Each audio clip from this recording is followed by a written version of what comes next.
Hello students, today we will study about the topic anti-hypertensive drugs. आज हम anti-hypertensive drugs के बारे में पढ़ेंगे.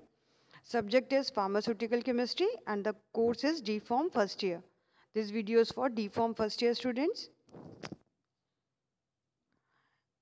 And now the contents for today.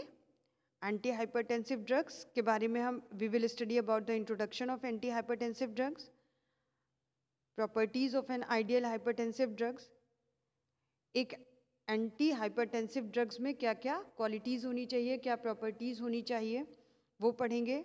And we will study one individual drug nifedipine, और एक individual drug nifedipine के बारे में पढ़ेंगे. एंटी हाइपरटेंसिव ड्रग्स वो ड्रग्स हैं जो कार्डियोवास्कुलर सिस्टम पर एक्ट करती हैं, यानी ये सीवीएस एक्टिंग ड्रग्स हैं.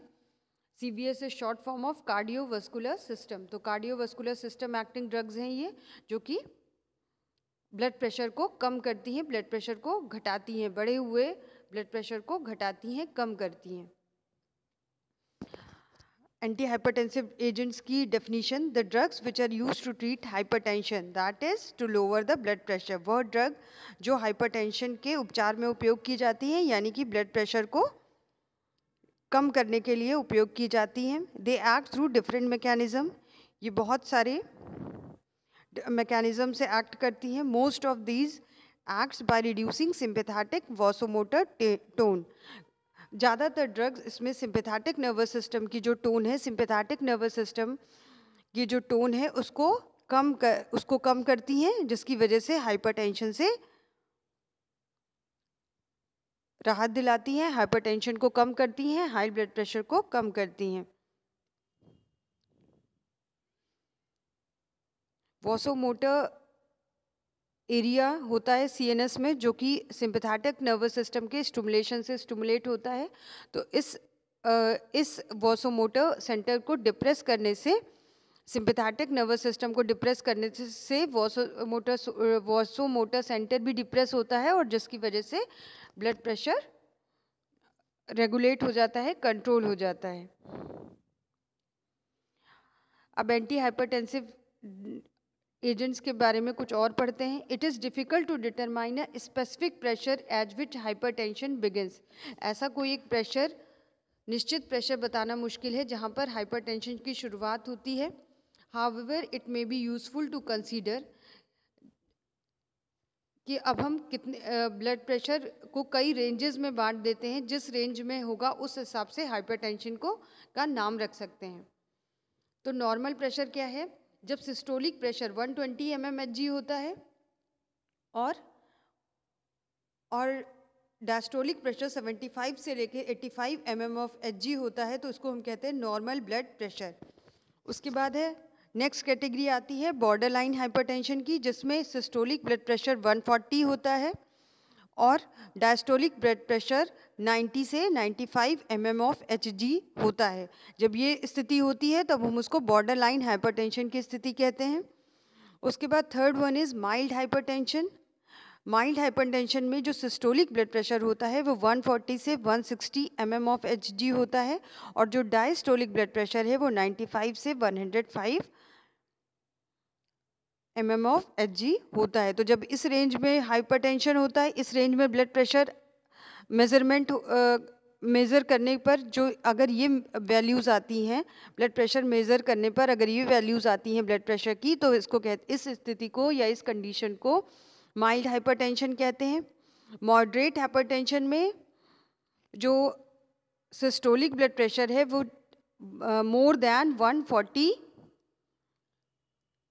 mg होता है, 140 से ज़्यादा होता है, और जो डायस्टोलिक प्रेशर है वो 105 से लेके 120 के बीच में होता है. इसी तरह सीवियर हाइपरटेंशन में भी जो सिस्टोलिक ब्लड प्रेशर है वो मोर देन 140 mmHg होता है, यानी कि 140 से ज़्यादा होता है, और डायस्टोलिक प्रेशर वो 120 mmHg से कम होता है, से ज़्यादा होता है. तो 120 डायस्टोलिक प्रेशर 120 से ज़्यादा होगा और सिस्टोलिक ब्लड प्रेशर 140 से ज़्यादा होगा, तो उस स्थिति को, उस कंडीशन को हम कहेंगे सीवियर हाइपरटेंशन. अब WHO is world health organization. इन्होंने इस ऑर्गेनाइजेशन ने किस तरह से हाइपरटेंशन को डिफाइन किया है? WHO has defined hypertension as a state in which systolic pressure is equal to 150 mm of Hg and diastolic pressure is equal to 95 mm of Hg. WHO के अनुसार हाइपरटेंशन वह स्थिति है जब systolic blood pressure 150 mm of Hg होगा और diastolic pressure 95 mm of Hg होगा। उस कंडीशन को हम हाइपरटेंशन कहेंगे। It is observed that a teenager with diastolic pressure 110 would be in greater danger than an 85-year-old with a pressure of 125 mm of Hg. अगर diastolic pressure बढ़ जाता है किसी टीन एजर में 110 तक पहुंच जाता है तो वो स्थिति ज़्यादा खतरनाक है, ज़्यादा डेंजरस है, बजाय उसके कि एक 65 ईयर ओल्ड मैन, कोई 65 ईयर ओल्ड को है, कोई व्यक्ति है, मेल है या फीमेल है, कोई भी हो सकता है, जिसका diastolic pressure 125 mm of Hg है। तो यानी कि ओल्ड एज में हाइपरटेंशन की स्थिति कभी कभी नॉर्मल हो जाती है, कभी कभी हाइपरटेंशन ओल्ड एज में कभी कभी होता है। तो ऐसा देखा गया, इट इज़ ऑब्जर्व किया गया है। इट इज़ ऑब्जर्व मतलब ऐसा पाया गया है, मतलब स्टडीज़ के बाद। तो यानी कि टीन एज में हाई ब्लड प्रेशर होना ज़्यादा डेंजरस है। अब आते हैं properties of an ideal hypertensive agents. एक आइडियल हाइपरटेंसिव एजेंट्स की क्या क्या प्रॉपर्टीज़ होनी चाहिए, क्या क्या गुण होने चाहिए उसमें? It should cause gradual blood pressure lowering in all body positions, यानी पूरी बॉडी में एक साथ ब्लड प्रेशर कम होना चाहिए और ग्रेजुअली होना चाहिए, यानी स्लोली होना चाहिए, धीरे धीरे होना चाहिए। It should lower pre capillary resistance without decreasing cardiac output. इसमें कार्डियक आउटपुट को डिक्रीज नहीं करना चाहिए, इसको एंटी हाइपरटेंसिव एजेंट को, लेकिन जो प्री कैपिलरी रेजिस्टेंस है उसको कम करना चाहिए। यानी जो प्री कैपिलरी यानी कि कैपिलरी से पहले, प्री कैपिलरी रेजिस्टेंस मतलब कैपिलरी से पहले वाला जो प्रेशर है उसको लो करना चाहिए। It should B absorbed orally, ये ओरली एडमिनिस्टर करने पर यानी ओरली लेने पर, ओरली खाने पर इससे ये आसानी से एब्जॉर्ब हो जाना चाहिए। It should have slow detoxification to improve efficiency. It should have slow detoxication to improve efficiency, यानी इसका डिटॉक्सिकेशन स्लो होना चाहिए, यानी कि ये इसका ब्रेकडाउन कम होना चाहिए, जिसकी वजह से इसकी एफिशिएंसी ज़्यादा लंबे समय तक ये कार्य कर सके। It should be effective in considerable low dose so as to avoid side effects like nausea, diarrhea, constipation, headache, etc. ये लो डोज यानी कम डोज में भी प्रभावशाली होनी चाहिए, लो डोज में ही अपना प्रभाव दिखाना चाहिए इसको, ताकि अगर हाई डोज होगी तो कई सारे साइड इफ़ेक्ट्स उससे हो जाते हैं हाई डोजेस से, जैसे नोजिया, डायरिया, कॉन्स्टिपेशन, हेडेक, ये सारे अगर बहुत ज़्यादा हाई डोज होती है किसी ड्रग की तो ये नॉर्मल साइड इफ़ेक्ट्स हैं जो एसोसिएटेड हैं हाई डोज से। तो इसलिए ये सारे साइड इफ़ेक्ट्स को अवॉइड करने के लिए जो एंटी हाइपरटेंसिव एजेंट होता है वो बहुत ही लो डोज में भी प्रभावशाली होना चाहिए। It should not produce tachycardia और पोस्चरल हाइपोटेंशन। अब ये भी नहीं होना चाहिए कि वो जो है हाइपोटेंशन क्रिएट कर दे या टैकीकार्डिया क्रिएट कर दे। टैकीकार्डिया क्या होता है? जिसमें हार्ट बीट कम हो जाती है, दैट इज टैकीकार्डिया। और पोस्चरल हाइपोटेंशन यानी एकदम से बैठकर एकदम से खड़े होते हैं तो ब्लड प्रेशर एकदम से कम हो जाता है। तो ये भी है कि इसे बहुत हद तक, बहुत कम ब्लड प्रेशर बहुत लो तक भी नहीं ले जाना चाहिए कि टैकीकार्डिया की कंडीशन हो जाए या पोस्चरल हाइपोटेंशन की स्थिति उत्पन्न हो जाए। Tolerance should not be developed with chronic administration. अगर दवाओं को बहुत ज़्यादा लंबे समय तक यूज़ करते हैं तो कभी कभी वो अपना प्रभाव समाप्त कर देती हैं, बॉडी में उनका प्रभाव समाप्त हो जाता है, तो इसको कहते हैं टॉलरेंस। तो इसलिए अगर बार बार इस दवा को बार बार ले रहे हैं, क्रोनिक एडमिनिस्ट्रेशन यानी बहुत लंबे समय तक कोई दवा ले रहे हैं, उस दवा से टॉलरेंस नहीं डेवलप होना चाहिए, यानी कि ये लंबे समय तक क्रोनिक कंडीशन में भी इसका उपयोग किया जा सके। तो ये हो गई properties of an ideal hypertensive agents. लेकिन कोई भी ऐसा एंटी हाइपरटेंसिव, मतलब आइडियली ये जो कंडीशंस हैं, ऐसा होता नहीं कि सारी कंडीशंस एक ही एंटी हाइपरटेंसिव एजेंट में हों। अब हम पढ़ेंगे इंडिविजुअल ड्रग्स के बारे में, and the name is nifedipine. Nifedipine, it is 1,4-डाइहाइड्रोपाइरिडीन डेरिवेटिव। ये एक पाइरिडीन डेरिवेटिव है और उस पे 1 और पाइरिडीन में 1,4 पोजीशन पे डाइहाइड्रो ग्रुप लगा हुआ है। ठीक है, तो वो हो जाएगी, वो ड्रग हो जाएगी निफेडिपिन।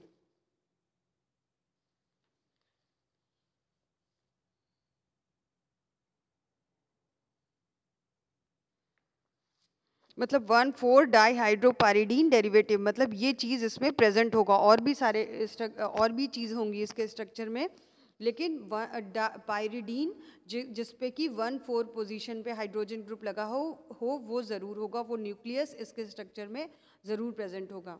इट इज़ अ 1,4-डाइहाइड्रोपाइरिडीन derivative. It contains an aromatic nitro group. इसके स्ट्रक्चर में एक एरोमेटिक नाइट्रो ग्रुप भी है। It is a calcium channel blocker that relaxes the blood vessels so that the heart easily pumps blood and its workload is reduced.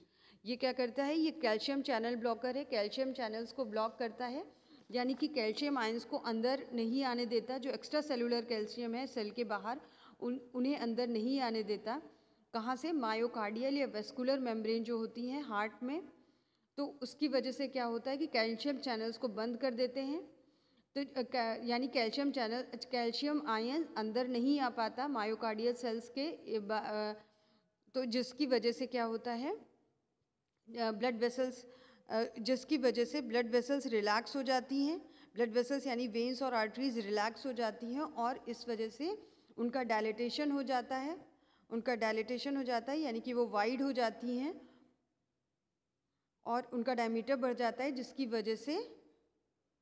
जिसकी वजह से heart पे जो वर्कलोड है वो कम हो जाता है और ब्लड प्रेशर से राहत मिलती है, हाई ब्लड प्रेशर से राहत मिलती है। अब आते हैं physical properties of nifedipine.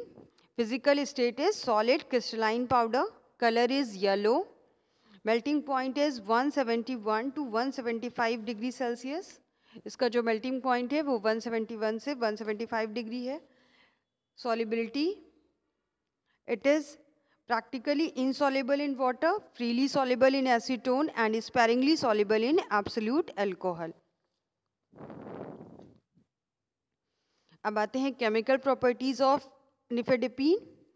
When it is dissolved in ethanol, it gives diazotization reaction with hydrochloric acid and zinc and sodium nitrite and coupling reaction with N1-naphthyl ethylene diamine dihydrochloride.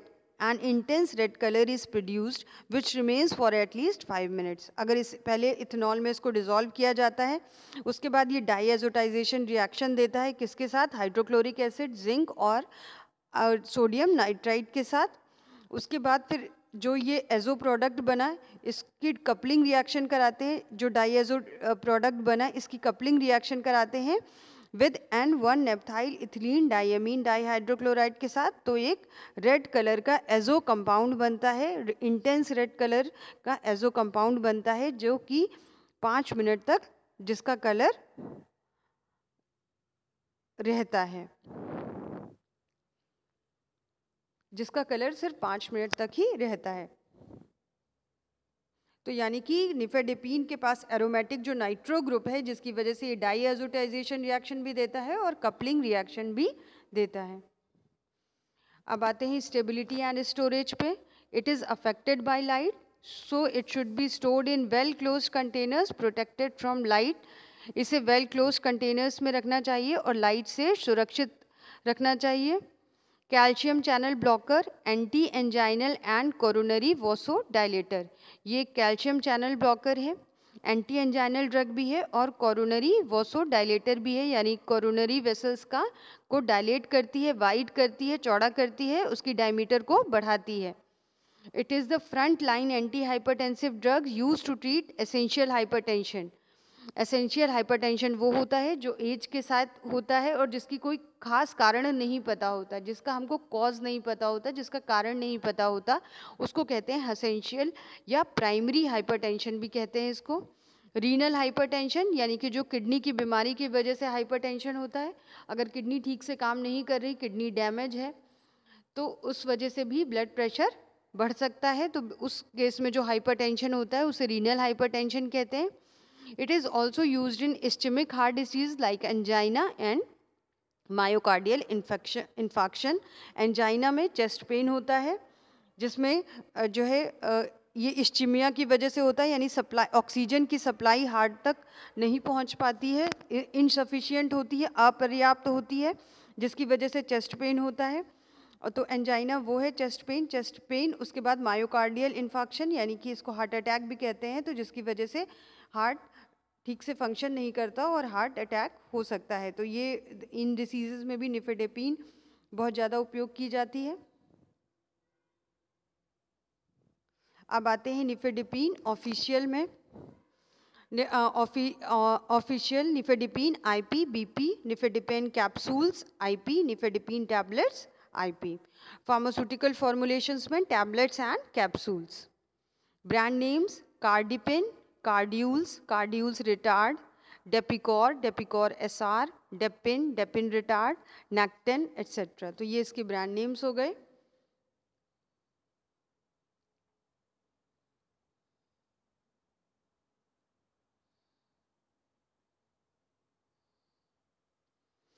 Okay children, that's all for today. I hope you must have understood the topic. आपको ये topic समझ में आया होगा. Take it down in your notebook and learn it. Thank you students.